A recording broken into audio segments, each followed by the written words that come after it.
My sister pushed me through a glass door in rage. I didn't even have time to lift my hands, just the flash of her face twisted with something I still can't name, the explosion of glass behind me and the terrible realization that I was falling hard. The world went bright, then red, then nothing at all. The impact put me in a coma. But darkness isn't empty.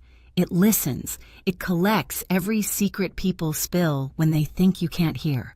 And lying there, trapped in my own body, I learned something about my family that made the glass feel like the least of what broke that day. I wish I could tell you the glass was the beginning, but it wasn't. My name is Ella, and in my house, silence was the only kind of safety I ever learned. On the outside, we looked like any ordinary family in the suburbs. 2 daughters framed school photos lining the hallway, the soft hum of a dishwasher after dinner. But inside those walls, everything tilted toward my sister Natalie. She was the one our parents praised, protected, excused. I was the one who learned to step lightly, speak softly, and disappear when the air between us changed. Natalie was 3 years older, tall from years of volleyball training, the kind of girl people noticed without her trying. I grew up next to her like a shadow, quieter, smaller, always bracing for the moment her smile cracked. And it cracked often. She didn't need a reason. The way I breathed too loudly could set her off. The way I answered a question in front of company could spark that cold flash in her eyes. Our mother used to soothe her with the same sentence every time, "You're still our special girl. Ella's just here." I learned early that here didn't mean belonging. It meant background noise. The first time I realized something was truly wrong, I was 12. I heard Natalie whisper to Mom in the kitchen, thinking I wasn't listening. "Why did you even have her?" Mom didn't gasp or correct her. She just sighed and stroked Natalie's hair like she was the one who'd been wounded. Over the years, the house filled with little moments like that. Moments I tucked away, moments I told myself didn't matter, except they did. They shaped every step I took, every decision, every apology I forced out, even when I hadn't done anything wrong. Micah, the boy next door, was the only one who ever noticed. We grew up together, climbing backyard fences and trading homework notes. He saw the way I flinched when someone shut a door too hard.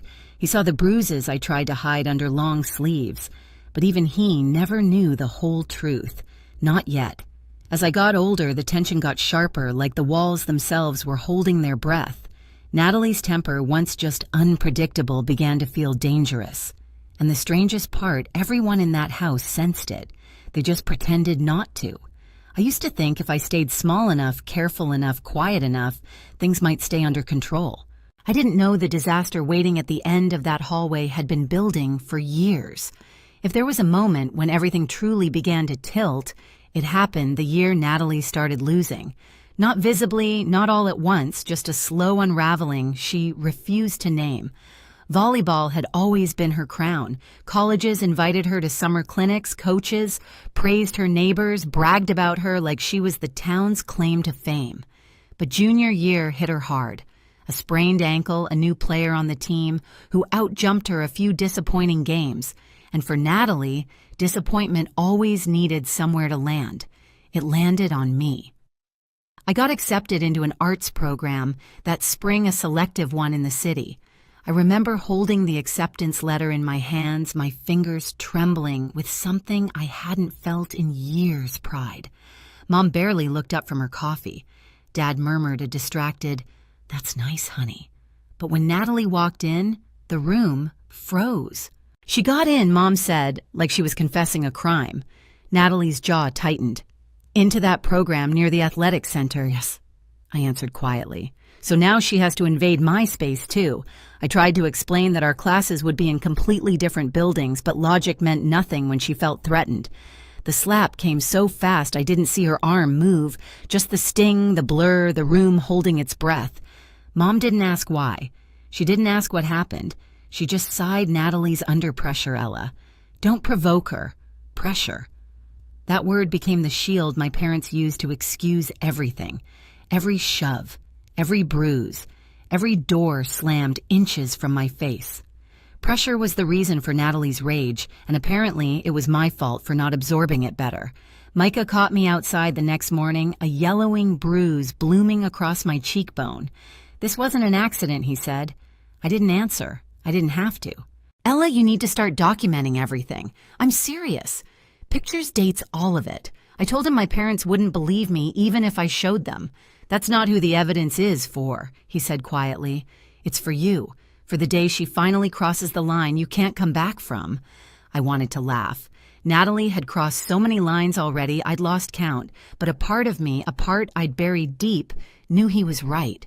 So I started writing, taking photos, hiding the journal at his house. The more I recorded, the clearer the truth became. Natalie wasn't spiraling. She was escalating, and the house felt smaller every day, like the walls were inching closer, waiting for the moment her rage needed a final place to break. The day things finally slipped out of the shadows didn't start like a disaster. It started quietly, too quietly. Natalie had been pacing the house all morning, her footsteps sharp against the hardwood. Her mood hung like a storm cloud you could smell before it broke. I stayed in my room, trying to finish a digital illustration for my class showcase headphones on pretending the world outside my door didn't exist. But pretending has a shelf life, and mine expired that afternoon. I had stepped out to grab a glass of water when I heard something tear. Not a soft rip, a violent one. I walked back into my room and froze. Natalie was standing over my desk, breathing hard, my artwork shredded in her hands. Swirls of paper littered the floor like confetti from a party I was never invited to. "What are you doing?" My voice cracked, too soft, too small. She didn't even look guilty. "You think you get to have some big moment tomorrow, your little art show?" She scoffed. "I'm not letting you march in there acting like you matter." I moved forward on instinct, but the look she shot me stopped me cold, wild, unhinged, the kind of look you see right before something terrible happens. "Mom," I called out. "Dad." They appeared irritated, not alarmed. Natalie gestured to the confetti of my work. "She started this." I stared at her, stunned. Mom rubbed her temples. "Ella, you know your sister is under a lot of pressure. Why poke at her pressure? Always pressure." As if I existed solely to cushion her blows. That evening, Micah came over to help his dad move something in their garage. I stepped outside for air, and he took one look at my face, a quiet, exhausted kind of heartbreak, and didn't even ask. "Show me," he said. I let him inside, and when he saw the destruction, he exhaled slowly, jaw tight. This isn't slipping," he said. "This is escalating. I know." The words tasted metallic heavy. Micah crouched beside the mess. "Ella, listen. You can't wait for someone else to save you. Your parents won't step in. They've proved that. You need a plan. A plan." The word felt foreign but solid. That night I gathered everything: my journal, the photos, the notes, the dates. All the time she shoved me. All the bruises she denied. All the warnings my parents ignored. I locked it into a box and walked it across the yard to Micah's house, placing it in his hands like evidence from a crime I'd survived, but never fully named. "Keep it here," I told him. "Ella, what are you preparing for?" The truth slipped out before I could stop it. The day she goes too far. He didn't argue. He didn't reassure me it wouldn't happen. The silence between us said more than words. Back home, the house felt different, heavy, humming, charged. Natalie's footsteps upstairs thudded with a rhythm I'd come to recognize, searching for someone to blame. And somewhere deep inside me, a quiet realization ignited. I wasn't documenting fear anymore. I was preparing for survival. Not long after the universe answered with terrifying precision. A slammed door, a raised voice. My name spat like an accusation. And then came the moment. Everything shattered, literally. It happened on a Thursday late afternoon, golden light spilling through the upstairs hallway like the house was trying to look innocent. I remember thinking it was strangely peaceful for a moment. Too peaceful. I had just finished ironing the dress I planned to wear to the showcase. It was the first time my art would be displayed publicly, the first time anyone outside our school walls would see what I could do. I wanted that night to mean something. But Natalie couldn't stand the thought of me having anything she didn't. I heard her door slam a few minutes after the mail truck rumbled away. She must have opened another rejection letter. The air shifted, brittle and electric, and every survival instinct I had sharpened. I gathered my things ready to retreat to the downstairs den until she cooled off, but I wasn't fast enough. Ella, my name, cracked through the hallway. Her footsteps were thunder-hard, fast, decisive. I turned heartbeat, stuttering. She was already marching toward me, her face blotched with fury, the letter crushed in her hand. "You think this is funny," she spat. "I don't know what you mean." "Of course you don't. You never do. You just float around ruining everything." I backed up a step. She matched it. "Nat, not today. Please. I have to leave soon." "Oh, I know," she hissed. "Your big special night, everyone praising you, everyone looking at you." I didn't react. Any sign of fear only fueled her, but when she grabbed my shoulder and yanked me toward her, something inside me snapped. Not resistance, not anger, just a cold, heavy understanding. She wasn't going to stop. Not now. Not ever. "Let go," I said quietly. She didn't. She shoved instead. I stumbled back, hitting the wall hard. The framed family photo rattled beside me, the last Christmas we pretended to be normal. "You always take from me," she said, breath shaking. "Every time I fall short, all anyone sees is you succeeding. You make me look weak. I'm not responsible for shut up." She lunged. I dodged. She grabbed my wrist, twisting it. A sharp burning pain shot up my arm. I cried out. That sound my pain sent her into a deeper frenzy. "Stop acting like a victim. I'm not." "You are." Her face was inches from mine, twisted, unfamiliar, and then she uttered the sentence that told me everything. "You should have never been born. There are moments in life when the world pauses, not kindly, not gently, just long enough for you to realize you're standing at the edge of something you can't undo." This was that moment. I stepped back without thinking, desperate for distance. We were inches away from Mom's decorative glass office door, frosted panes. Geometric pattern, supposedly reinforced, but the contractor had messed up. We didn't know that then, not until later. Natalie grabbed my other wrist, pulled me toward her, then shoved me with everything she had. Time fractured.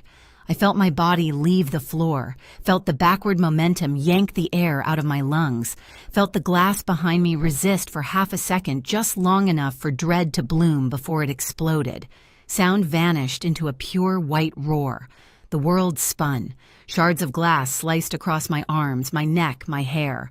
Cold air rushed past me as I fell through the door frame, then slammed onto the hardwood floor of Mom's office. The pain was blinding, but brief. Everything dimmed, quickly draining like someone slowly pulling a plug. Somewhere above me, Natalie screamed, oh my God, Ella! Ella, get up, get up!" Her voice cracked, but not with concern, with fear, the fear of consequences. Mom's voice joined hers, high and shaking. "Call someone. Hurry!" Dad said my name again and again, each time softer. I felt warm liquid pooling under me, slipping between the floorboards. My fingertips tingled, then went numb. My chest struggled to rise. But the moment that broke me wasn't the pain. It was hearing my sister say, "She made me angry. She always makes me angry. It wasn't my fault." The last thing I felt was a strange sense of weightlessness, like my body was drifting away. Then nothing. The impact put me in a coma. People think comas are quiet. Mine wasn't. Darkness has ears, and when people think you can't hear, they speak freely. In the ICU, I floated in and out of consciousness, never fully awake, never fully gone. Voices filtered through the dim haze like echoes underwater. "Natalie, they want your statement again. It was an accident. That's not what the evidence suggests." Evidence. My journal. My photos. Micah must have brought them forward. I heard Mom crying, real desperate. Crying I had never heard from her before. "She's our daughter," she repeated. "She's our daughter." Dad's voice was hollow. "We should have stopped this. We should have seen no Natalie cut in sharply. You told me she was the problem. You always said she made everything harder for me." Silence. Thick. Damning. A doctor spoke next, calm and clinical. Ella suffered severe trauma. Swelling around the brain. Multiple fractures. A major artery was nearly severed. If your neighbor hadn't applied pressure immediately, she wouldn't have survived the ambulance ride. That neighbor was Micah's dad, a paramedic. The only adult who had ever protected me. The days blurred. I existed in a place where time folded, strangely, voices looping, fading, returning. Sometimes I heard Micah reading aloud, telling me the world outside was still waiting. Sometimes I heard nurses whispering about the case, how unusual it was for a sibling assault to go this far. Sometimes I heard Natalie sobbing, not from guilt, but from fear of what would happen to her. And then one sentence cut through everything sharp as the glass that shattered me. She might never wake up. Maybe that's what jolted something deep in my mind. Maybe that's what stirred the part of me that refused to die. Because one morning, weeks after I fell through that door, the darkness thinned. A flicker, a pulse, a sliver of light. And then, through a fog of pain and cold air and distant beeping monitors, I surfaced. Slowly, heavily, but alive. When I finally opened my eyes, everything had changed. When I finally opened my eyes, everything had changed. The room was too bright, too cold, humming with machines that felt louder than my own breath. My body refused to move, but my mind, foggy aching, began piecing together the fragments I'd heard in the dark. Mom stood in the corner, shoulders shaking. Dad hovered near the door like he wasn't sure he belonged there. But the first person I truly saw was Micah, slumped in a chair, asleep with his head resting near my arm. His hand still loosely held mine like he'd been afraid to let go. When he woke and saw my eyes open, he didn't speak. At first, he just exhaled a sound that cracked in the middle. The doctors explained everything slowly in simple pieces. The swelling, the surgeries, the 3 weeks lost to a coma. They told me healing would take time, that my memory might glitch, that my body would protest simple movements for months. But none of that was the hardest part. The hardest part was hearing what happened while I was gone. Natalie had been charged. The evidence Micah kept for years, my journal, the photos, the dates, the patterns, became the backbone of the case. Teachers stepped forward, neighbors, even some of Natalie's old teammates. The truth spilled everywhere, impossible to gather back up. My parents, once so determined to protect her image, now sat outside the consequences they'd helped create. They wanted to talk, to apologize, to explain. But healing, I realized, wasn't about fixing them. It was about choosing myself. So when the social worker asked where I wanted to live during recovery, I didn't hesitate. I want to stay with my aunt, I said. And for the first time in my life, the choice was truly mine. Moving in with my aunt felt like stepping into air. I could finally breathe. Recovery was slow, sometimes painful, but every day I felt a little more like myself and a little further from the girl who stayed quiet to keep the peace. I'm studying art therapy now, helping teens who carry the kind of scars no one sees. Justice didn't erase what happened, but it opened the door to something better. If you've ever had to rebuild after being broken, share your story below and subscribe for the next one.